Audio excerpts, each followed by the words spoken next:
Hello and welcome to the Truth Changes Everything podcast with Dr. Jeff Myers. This is formerly the Dr. Jeff Show. Even with our new name, though, I'm going to continue talking with thoughtful guests about important topics, even topics where we disagree, all to help you better embrace God's truth and champion a biblical worldview. And along the journey, we're going to see how Jesus, who is the truth embodied, changes everything. I want to demonstrate how to have thoughtful worldview conversations and show how we can be the hands and feet of Jesus. So the podcast is going to be released on the same feed. You don't have to subscribe anywhere else. It's just that the new name, Truth Changes Everything, will help make the show easier for new listeners to find. And I hope also that it shares the heart of what the show is all about. So please tell your friends and family about this update.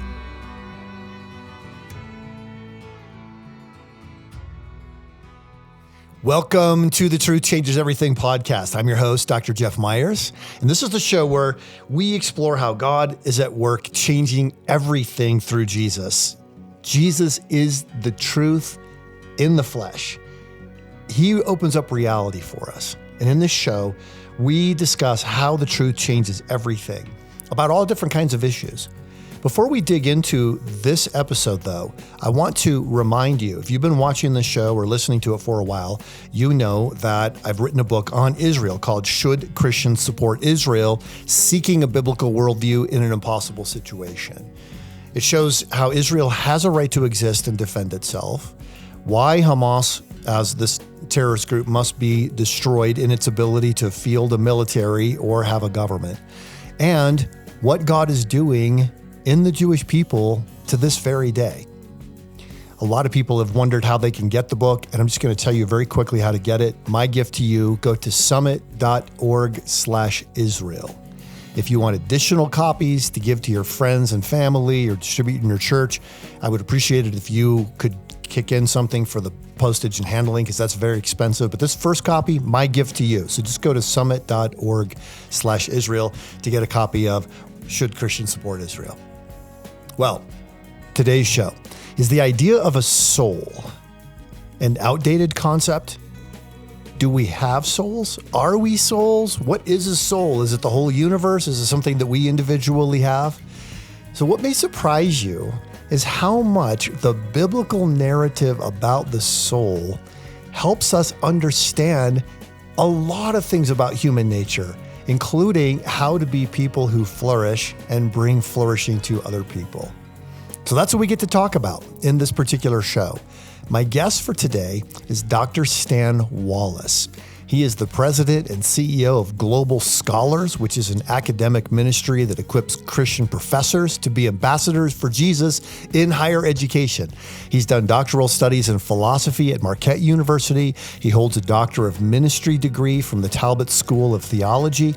He's published in academic and ministry journals. He's contributed to several books. He produces 2 monthly podcasts, College Faith and Thinking Christianly. And he is the author of a new book that, if you've ever wondered about what it means to have a soul and how to think Christianly about it, you want to get this. It's called Have We Lost Our Minds? The subtitle is Neuroscience, Neurotheology, the Soul and Human Flourishing. We're going to unpack it in the show today. And I will say this, some of the discussion is going to be a little bit philosophical, but hang with it. We're going to try to define the terms as we go. If we mess up, just hang with it, because there are some really significant things that need to be grappled with. I think this is one of the key issues of our day, to be honest, because most people believe that only the material world exists, that there's no God, no Jesus, no Holy Spirit, nothing, no thoughts, nothing outside of the physical world, or at least nothing outside of the physical world that's relevant. What do you say? How do you respond to that? Welcome to the show. Dr. Stan Wallace, welcome to the Truth Changes Everything podcast. Thanks. It's so good to be here. Well, I'm glad to have you because you've recently written a book called Have We Lost Our Minds? And the subtitle is Neuroscience, Neurotheology, the Soul and Human Flourishing, which makes it sound like this is going to be a book only for people who have a very narrow academic interest.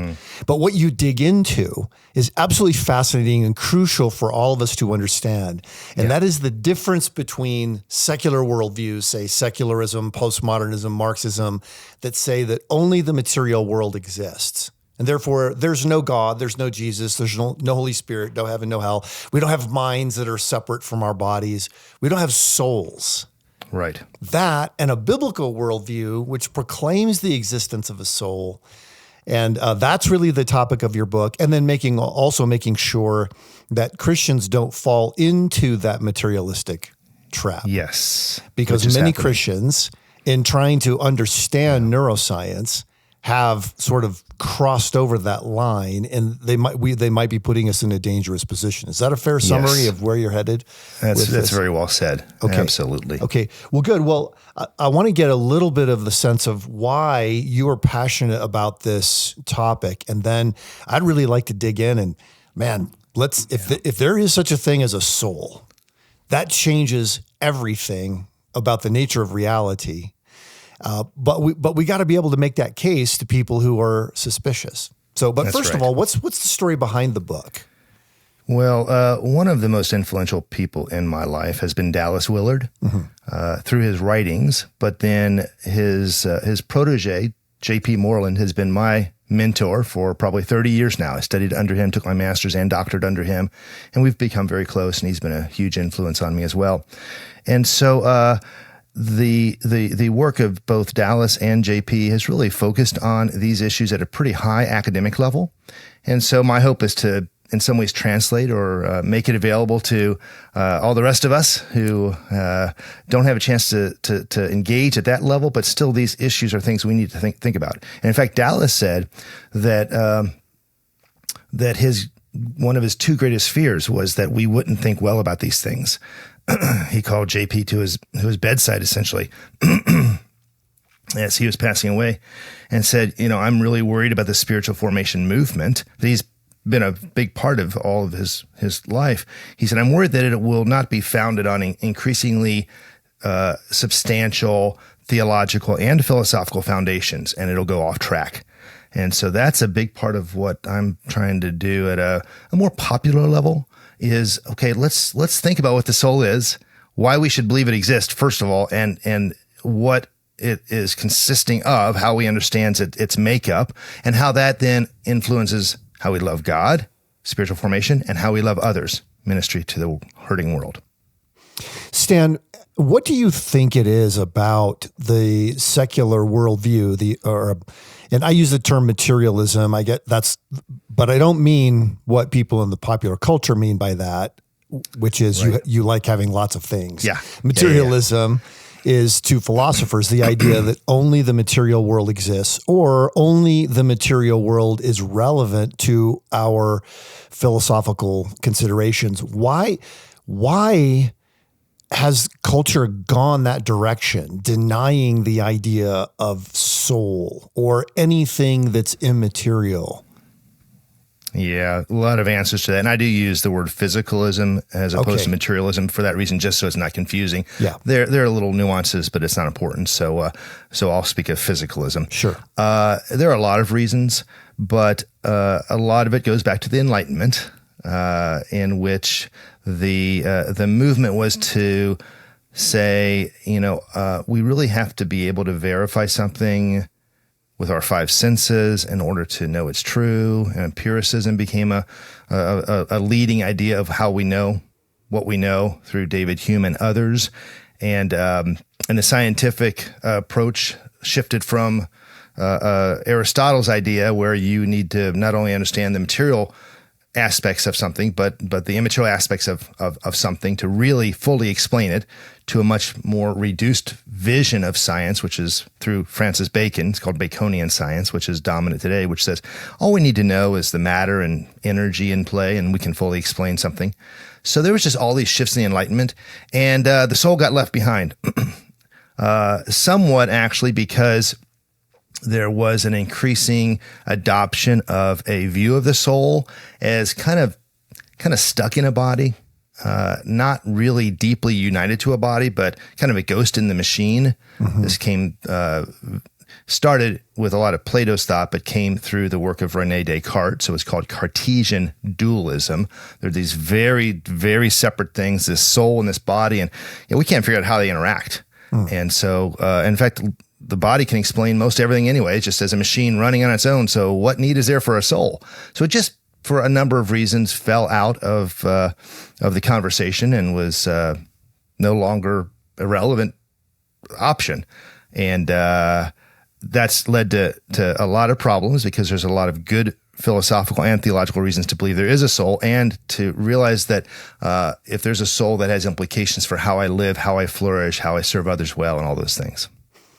So was it a denial of God? Was that a motivation, or was it just thinking, well, maybe there's a God, maybe there isn't, but it's not relevant to how we understand the world?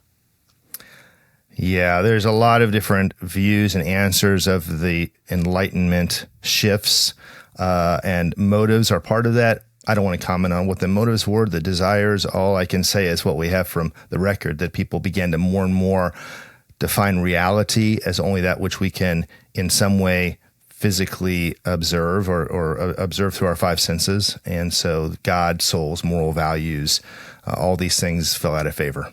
Yeah. And along the way, justice and freedom and other immaterial concepts then it became impossible to define, which sort of leads us to where we are now, where we don't really have these gut instincts about things, but no way to really think them through outside of just the physical world. Yes, and actually Dallas did write quite a bit on this, of the ability to actually have moral knowledge. And he uses that term intentionally, because it's something we can know, not just believe or hope or posit because it helps us, but it's a piece of knowledge we actually can ascertain and live according to. That's a big part of his approach to life. Yeah. Well, you and I have just met.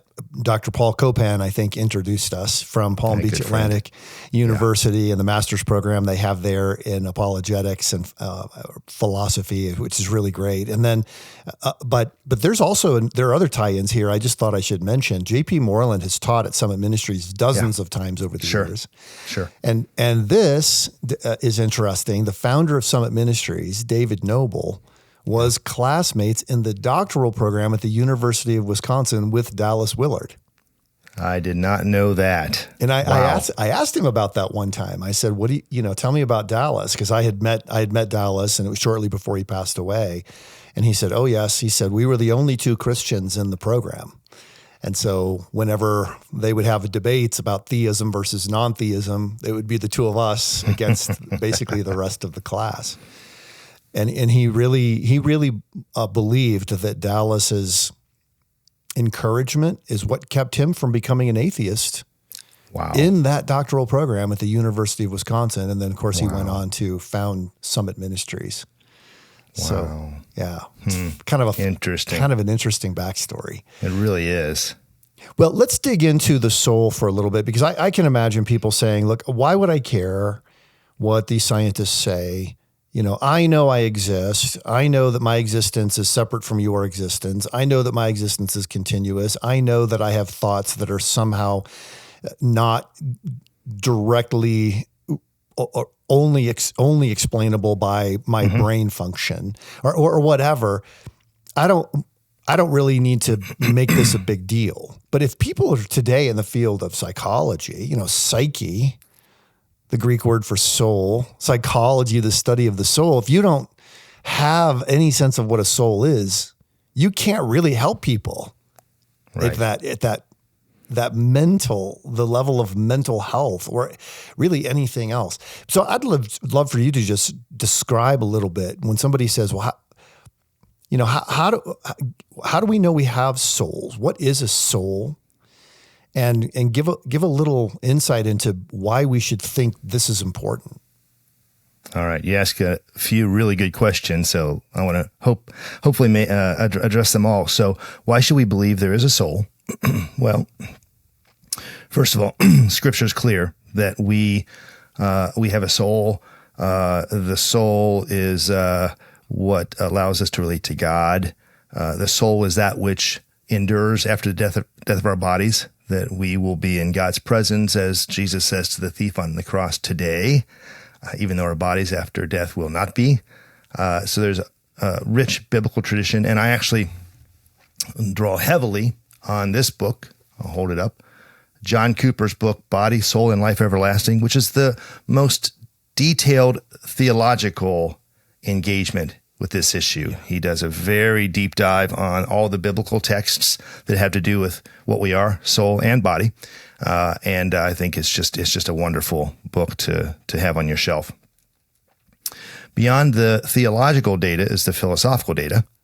And I draw on 5 arguments in the book, I believe. There are others, but let me first give you sort of the reason that this is a bit of a confusion, both within secular circles and more among Christians who are trying to make sense of what we are in light of the data of neuroscience. This is what's leading to this movement called neurotheology. And a couple popular proponents that I engage in my book are Jim Wilder in his book Renovated, and Kurt Thompson, his book Anatomy of the Soul. Again, dear brothers in the faith, great hearts, great motives. They give great pastoral advice in their books, but there's an underlying anthropology or view of what we are that in some form is physicalistic, reduces us in some way to either only or ultimately a brain that gives rise to all that we are, do, say, think, feel, believe, and choose. And I think it's a dangerous cancer that is growing undetected in a lot of circles, and we need to talk about. But here's the data that leads to this conclusion. There are a lot of correlations that neuroscience is finding between certain neural events, something happening in my brain, and certain mental events, a thought, or a belief, or a desire, or a choice. And so the assumption is that correlation is identity. In other words, because this neural event is connected to this mental event, those must be the same thing. The mental event must be nothing more than or fully dependent on the neural event, the brain event. And that's just a wrong assumption. It just misunderstands the nature of identity. Nature of identity is something's identical if it was something else, if they have all their properties in common. You just show that there's one thing true of one thing, not true of the other, and you know it's not the same thing. Yeah. So I then unpack that in terms of some things that we can know about the mental life that aren't true of the neural events. So therefore, the mind has to be different from the brain. That's one set of arguments that I lean into. Let me just give an example, maybe, and see, and you can tell me if this is not a good example. Yeah. But we can through brain mapping. You can do this through PET scans and other kinds of tests. You can see that when someone is making their to-do list, that the dorsolateral prefrontal cortex of their brain is active. Sure. The executive center of their brain. Mm-hmm. So the physicalist idea is that because that is active, that activity explains the to-do list that you are making and the ideas that you're putting down. I need to write a thank you note to so-and-so. I need to pick up these things at the store. I need to remind my child that I love her or whatever. That those are, but what you're saying is the fact that those items on the to-do list are executive tasks does not explain the nature of the ideas that you are contemplating. So there's not a one-to-one correspondence there.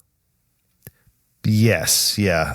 There's a lot of other ways to say that.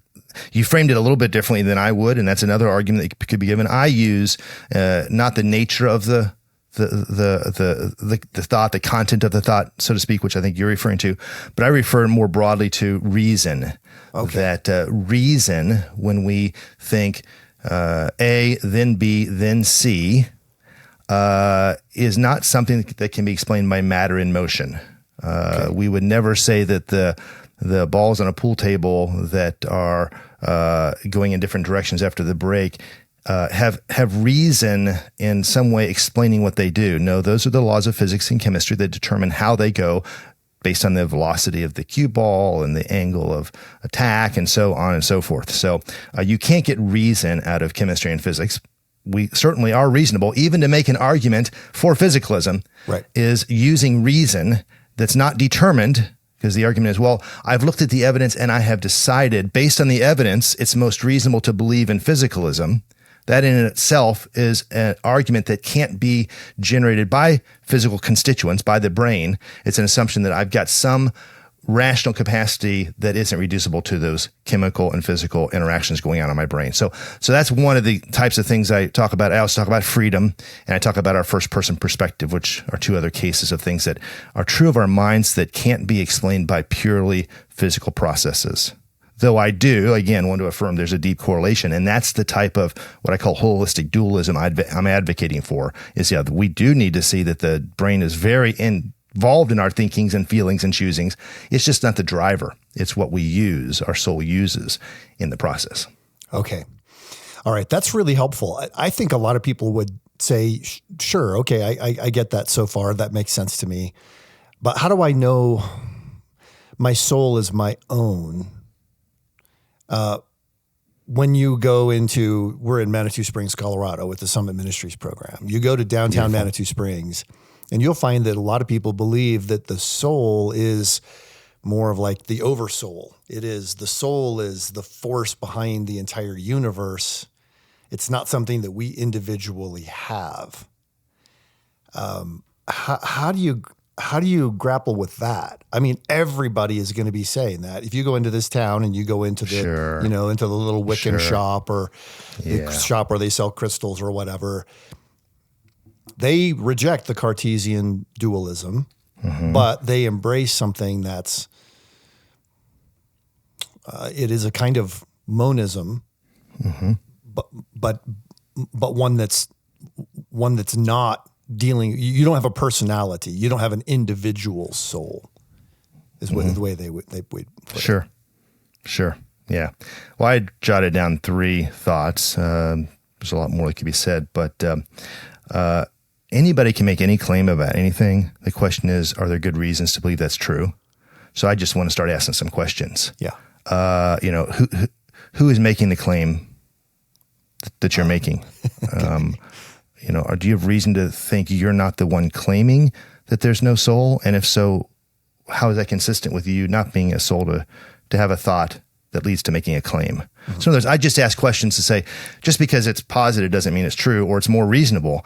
Give me reasons why you think it has better explanatory power, if you want to be technical, about what we observe and experience than the view that we're actually a soul. Okay, so I just ask some questions, and what will often be a corollary to that is we just have direct access to our self as a self, right? We just, because they could turn around and ask me that, and I could say, well, I'm aware of myself as a self directly, and that's pretty strong evidence. And in fact, even to deny that I'm a self, I'm going to have to make first person claims. David Hume does this when he claims famously, and this is in the book, that when I poke around in my consciousness, I don't find a self there. And so you got to ask the question, well, now who's poking around, and what are you poking around in when you say your consciousness, and how do you know it's yours? Because you're pretty sure you're poking around in your own consciousness and you're the one doing it, and you're then concluding from your process of poking around that there's no soul there. It all seems to assume as just a direct awareness that you are a self, and so you can do this poking around in the right place. So I think introspective awareness of ourself as a self is pretty strong evidence, somewhat because it's something we can't get away from even if we try to argue against it. And then thirdly, it's important to understand that consciousness is a property. Okay. Consciousness doesn't just float around untethered. We're always talking about something that's conscious. So, I'm claiming that I'm conscious as a soul, or a substantial soul. That's an important term we could get to. But as a substantial soul, I'm conscious of the temperature in the room, or the smell of coffee, or whatever. if I'm not the self that has this consciousness, what has this consciousness? Some thing has to have it, and actually persons have consciousness. So who has that? And in what way then do you have any access to that? Because consciousness is the type of thing that I have in a private way. I have private access to my own mental life. So how do you even know what the consciousness is of something else unless they speak? And now you understand my inner life because I'm telling you what I'm thinking, but otherwise you'd have no idea. Right. And so I'd be asking questions about how do you know about this consciousness or this soul that has consciousness? Has it been revealed to you somehow? And if so, why do you think that's true? And so there's all kinds of questions that I start to ask. Yeah. No, that's really good. I think off the top of my head, there's a lot more can be said.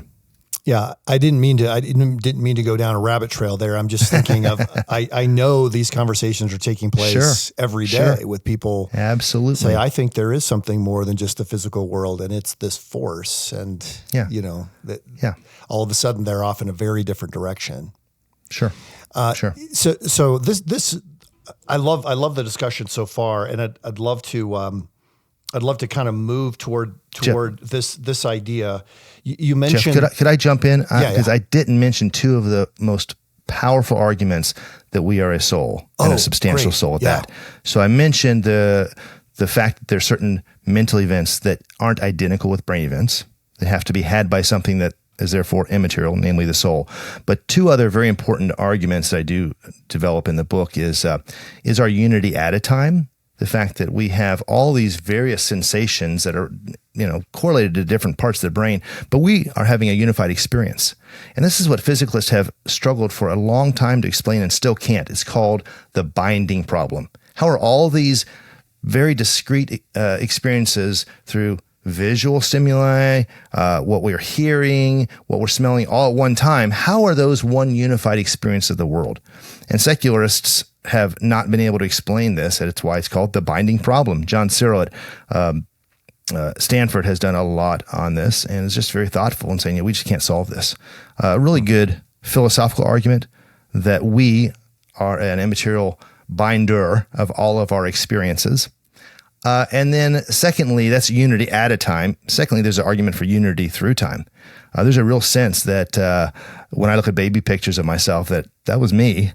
And I am truly saving for my retirement. But that only makes sense if I somehow endure through the changes of my body, because I'm definitely an entirely different mass of cells than that picture of me at 1. And if I live long enough and can retire and live into a very ripe age of 92, perhaps, as my mother is, be very different cells than I have in this body right now. But I'm going to be the same. So you got to somehow explain what is it that stays the same through all those changes of my body. And that's a substantial soul. I think that argument is especially compelling. So what is it? I'm trying to remember from biology class. Every 7 years, all of your cells have been replenished. Yes. So and some have argued maybe every 2 years in our brain, actually. Okay. So between every 2 years to 7 years, you're a completely different person from a physical perspective. Right. And yet your identity remains. Mm-hmm. Your sense of yourself remains. Your very self. Your very not just your sense, but your very self. Yeah. Mm-hmm. Wow. Mm-hmm. Okay. Yeah. Yeah. That is. I think that's super compelling. How do you? You mentioned in the title of the book, Human Flourishing, and I'd like to talk about that for a minute. So that if there is a soul, and we each have a soul, that's related to our actions in the world, which are to produce some kind of result beyond just surviving another day and reproducing. Something beyond just a Darwinian impulse. Yeah. Can people get to that idea of human flourishing from a secular or physicalist or materialist view? Because you're not talking any longer about what has happened in the past. You're talking about what ought to be in the future. Right. Yeah, I don't think so. The analogy I use is this. My wife and I visited Yosemite a couple years ago and saw the sequoias that are beautiful and flourishing. And they're flourishing because they're in the right type of soil, right amount of moisture, right amount of sunlight, all the things in their environment is just right for them to flourish. Mm-hmm. But if I take my dog out there and plant her next to that sequoia, she's not going to flourish. She's going to die. And why is that? Well, that's because the nature of a tree is different than the nature of a dog. And so different natures require different things to flourish. So the question is, what are we? Which is a necessary question to ask to answer well and answer right. How do we flourish? If we're purely physical or fundamentally physical, that'll be certain answers about how the body is, the environment the body's in, how the body's cared for. If we're a soul that has a body, that'll have a lot of different answers because there'll be an immaterial dimension of how we flourish that has to do with soul care. And then if we're a deep unity of soul and body, which I think we are in a holistic dualist view, then how we care for our soul affects how our body flourishes, and how we care for our body affects how our soul flourishes. So I think it's deeply united flourishing, that is, to what we actually think we are, what our nature is. And so that's what I try to go into is, what are we? And therefore, the last two chapters I unpack, the implications are, here's how we flourish in terms of loving God, spiritual formation, and here's how we flourish in terms of loving others, our service to others in the world, whether it's through our professions or understanding cultural issues that either lead to flourishing or non-flourishing of our culture, and also missions and evangelism. So all those things play out then in very practical ways. Yeah, and that's what I'd like to spend the bulk of our remaining time on. I didn't get to that part of the book, as I mentioned to you before the show. I like to read the entire book if we're interviewing about a book beforehand. I only got a third of the way through, just given the nature of our summer program. So I didn't get to that part. So help us. I now see how your reference to J.P. Moreland as the philosopher, one of the top philosophers in the world, as your professor. His professor, Dallas Willard, focused on spiritual formation, worrying that the spiritual formation movement would move away from a deep grounding in theology and philosophy. How does that deep grounding in theology and philosophy bring out this idea of spiritual formation in a better way? Mm-hmm. So I just did an interview yesterday, and we spent about 45 minutes on this, and we just scratched the surface. So, and what I say will be very superficial, but let me try this. Picture a Ferris wheel. It's got 6 cars. It's a pretty small Ferris wheel, so they're pretty close together. And you're the operator, so you load up each car with a group of friends who are in line, right? And it starts going around, and everybody's having a good time. They're talking to one another and talking to people in the other cars and all that. And with that mental picture, that's the nature of the soul. So the soul is a number of, in this case, 6 cars, if you will, or 6 what are called faculties of soul that are groupings of different capacities or abilities we have. So there's the mental car or faculty, which includes our thoughts and our beliefs and our desires and our imagination. And those all relate to one another. What we think is true has a causal connection to what we believe. Because you can't believe something if you don't think it's true. And so you can draw out all types of connections between all of these different capacities or abilities within that car, that faculty. But then that faculty is related to all the other faculties, the other cars. So you got the volitional faculty, our capacities to make choices. You've got the emotional faculty, the faculty that allows us to experience emotion. You have the social faculty, the faculty to engage with others in healthy or unhealthy ways. You've got the spiritual faculty, where the image of God resides, I believe, that allows us to relate to God in appropriate ways. And then you've got the sensory faculty, the faculty that allows us to experience the world, which requires a body. And thus the soul creates the body to exercise those abilities to experience sounds and sights and smells and those type of things. And this is really grounded in a view that Aristotle held. It was one of his main views. It's called hylomorphism, modified by Thomas Aquinas. So it's a nuance, I think, from what Scripture says of us as an enduring soul that outlasts our body. So that was part of his modification, and then runs through C.S. Lewis, and this was where Dallas Wilderley did some of his work, and JP's done a lot of his work. And again, John Cooper picks this up. And so that's what I'm advocating, such that as we understand these different faculties of our soul, including our sensory faculty, which then receives sense data from our sensory capacities, we can leverage that knowledge to flourish and love God better. As we realize that, for instance, if we have proper beliefs about God, we'll have proper desires to know him better, proper emotions toward him, we will make proper choices, and so on and so forth. So again, you can unpack so many ways that each of these faculties of soul, these cars on the Ferris wheel, relate to one another, all in context of our relationship to God, or how we can be deformed in those various faculties, not having proper thoughts, having proper beliefs or desires, making proper choices, having appropriate emotions, limiting and in many ways causing us to be deformed and not flourish in our relationship with God, and also as it relates to the body in flourishing physically.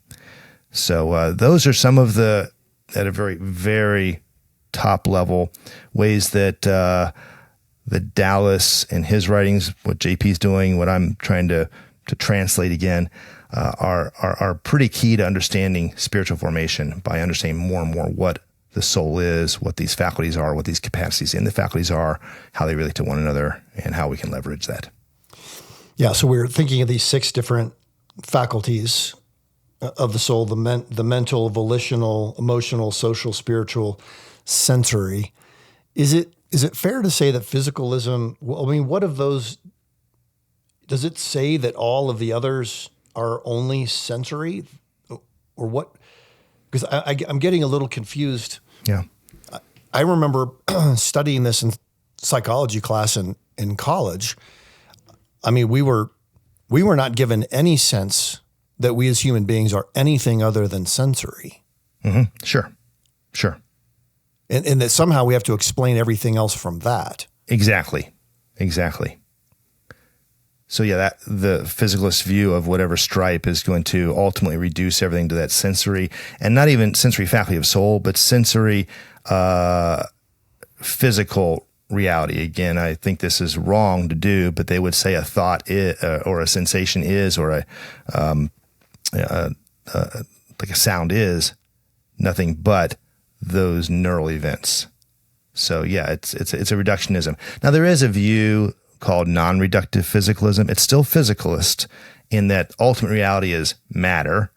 And this may be where these neurotheologians like Thompson and Wilder are. They're ambiguous in their writing. They're either full reductive physicalist, or in some places maybe this non-reductive type. But this is the idea of the brain is the fundamental thing, but you can't explain these things like thoughts and emotions and desires fully as brain events. The brain can also create or generate these immaterial things, these thoughts or beliefs. But ultimately, they're dependent on the brain for their existence. And when the brain goes away, those things go away. It's like smoke to fire. Right. Smoke's different than fire, but it only exists because of fire. So when the fire goes out, the smoke dissipates, and then that's the same way. So it's not an idea of a substantial soul or substantial immaterial dimension that doesn't depend on the brain, but it's a physicalism. It's non-reductive. These things don't reduce to being nothing but the neural event, but they're causally dependent on the neural event for their existence. And a few places in these books I'm critiquing by Christian neurotheologians, they make claims to that effect. So okay. The point is, no matter how you slice the pie, for a physicalist, ultimately these things are reduced to in their either generation or full reality to the brain. Yeah. Well, at the very least then, positing the idea of a soul gives us a lot more ground to work with in understanding ourselves and our actions and our relations to one another. Absolutely. That physicalism can never offer. Right. Yeah. Absolutely. Yeah. And that's one of my concerns with the growing interest in neurotheology, is because it doesn't help us develop a more and more robust understanding of the substantial soul as ultimately what we are, but it gives us a less and less robust understanding of the soul because it's developing more and more understanding of the brain. And so pastors, for instance, are having more and more studies in neuroscience, interesting field, but as Dallas says, the correlations are interesting. They really say nothing about our spiritual formation and relationship with God. So it just diverts us from the real issues of having a more and more robust understanding of the soul as a substantial soul. Again, folks might say, the soul kind of emerges out of the brain. And this is what in one place Thompson says, but it isn't substantial in the technical sense of a substance being subsistent, existing in and of itself. And that's what you need to be consistent with the biblical data, that we are that thing that lives beyond the death of our body and our brain. We're a substance that isn't dependent for our existence on the body. And to make sense of those things I offered philosophically, including that I'm something that outlives the 7-year cycle, at least, of all the matter in my body. I subsist under all of that. Yeah. One thing, Stan, I have a hard time explaining it because, the fire and smoke analogies, that's a pretty compelling analogy. If my brain dies, I, to all appearances, cease to exist to everyone who's observing. And I wonder how, when somebody says, well, what do you do with that? Like, if the fire goes out, the smoke dissipates, is my soul dependent on my brain? And, I've got the biblical evidence that you've mentioned, but, help me a little bit philosophically in understanding how the soul exists interdependently with, but separately from my brain function. Mm-hmm. Yeah. So if you're talking with somebody who doesn't take the scriptures as true, granted, you don't have that knowledge from the biblical text. And so all you can appeal to then is, and not all, like it's not important, but then you have the philosophical data that I can't reduce my soul to my brain, or my mind to my brain, my soul to my body, that we've already talked about. So is there an afterlife? Yeah, I'm not sure you can make that case philosophically, unless you want to try to argue that the soul is the type of thing philosophically that would outlast the body. I'm not sure you can make that. I think arguments for the afterlife are going to come in once you have at least a theistic, if not a biblical worldview.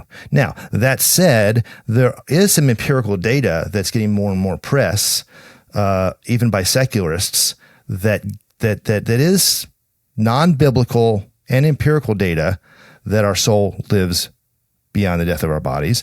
And that's the growing data that's being studied and written on in scholarly journals on near-death experiences. I don't discuss this in the book, but there's a lot of really good work being done on this. There are thousands of cases of somebody who clinically dies and is resuscitated, and say they share things that they know that they couldn't have known, like what was going on in the operating room after they'd passed for 30 minutes, or what was in the top of a cabinet that they and nobody else knew was there, what happened somewhere miles and miles away during that time that they were dead. So there's just a lot of really compelling data that secularists are really struggling with, honestly, to make sense of. And there's attempts to, but it really doesn't work. And I'll reference the work of Gary Habermas, who is doing a lot of scholarship on this, both at the academic and popular level. So readers might want to look at his work. Yeah, Gary Habermas. We've talked a lot about on this show. In fact, we talked with him about the resurrection. Okay, good. But yes, this work is interesting. I was really skeptical when I first started reading it. Me too. But then as I studied it more, I realized, well, for example, Eben Alexander was a neurosurgeon who died and his brain had no function, okay, according to the medical evidence for some period of time. And then he revived and was able to explain what happened beyond. Yeah. Now, the reason people get so confused is when people regain consciousness in that situation, they resume the patterns of ideas that they had during their lifetime as a way to explain what had happened. Right. There's different interpretations of that. Different interpretations. So that's what ends up getting tricky about it. But that doesn't deny the reality that something happened. Something happened. When the brain was not functioning and mental activity was still taking place. Right. Yeah. And a lot of Gary's research focuses on those people you would not expect to affirm this reality. Neuroscientists who are atheists or secularists who had a very strong reductionist view of the self as nothing but the brain, who say, no, actually, I'm changing my position based on what I experienced after my death. And again, after my death was still present and aware and observing things that have been verified to actually have been the case while I was allegedly dead. Yeah. Well, this is fascinating. I love it. I'm really grateful that you're tackling this. I think the insights from neuroscience are interesting and compelling. But as Christians, sometimes we fall into this trap of we have to take whatever's happening in the world and then try to kind of Christianize it. Rather than going back to the core doctrines of a biblical worldview and showing how those actually have much greater explanatory power. So we can get insights from things that are happening in the world around us, but from a biblical worldview, you can think better, more clearly, more deeply about all of the things that are important to human experience than from any of the alternatives that are presenting themselves. That's right. And if I could just comment on that, we, as much as we would like to deny it, are, as Protestants, products of the Enlightenment. There are some areas of Enlightenment we would distance ourselves from, but in some ways we don't even see it. It's the water we swim in. And this is one of those areas. The view I'm advancing is not part of the Enlightenment. It actually runs back through Catholic thinkers like Aquinas and others, back to Aristotle. And so we've tended to throw that baby out with the bathwater in the Reformation. And so my plea is that we try to think about these things in ways that aren't determined by or conditioned by our post-Enlightenment heritage that is part of the culture we're in.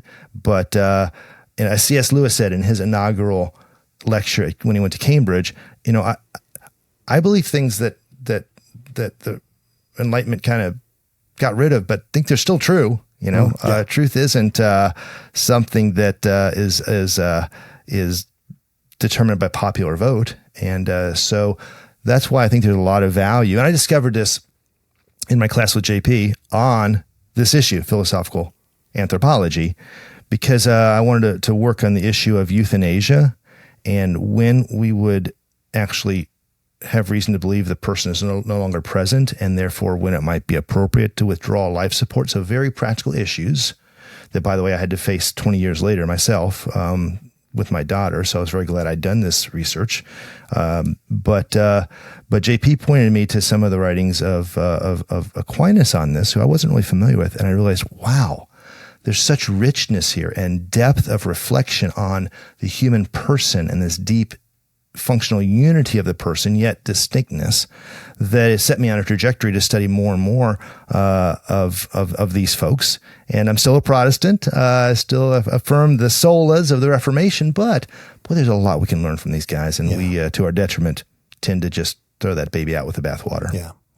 That's a great word. Well, Stan, thank you. Thank you for the discussion today. Probably we're going to have to go back and rewatch this. This is the first time anybody's ever talked about neotomistic hylomorphism on this show. Hopefully not the last. Hopefully not. But you're right. There's so much fascinating stuff here, and this is a biblical heritage. What it means to bear God's image, the value of every single human being as a person. All of these things all come back to the things we've talked about today. And so don't let it just be a philosophical speculation. Yeah, but bring that into your life and understand that in the nature of your growth and your desire to flourish and bring flourishing to others. Stan, thanks so much for being on the show today. Thank you for the opportunity to share. Thank you to my guest, Dr. Stan Wallace, for coming on the show today. You can go to stanwallace.org to find more of his resources.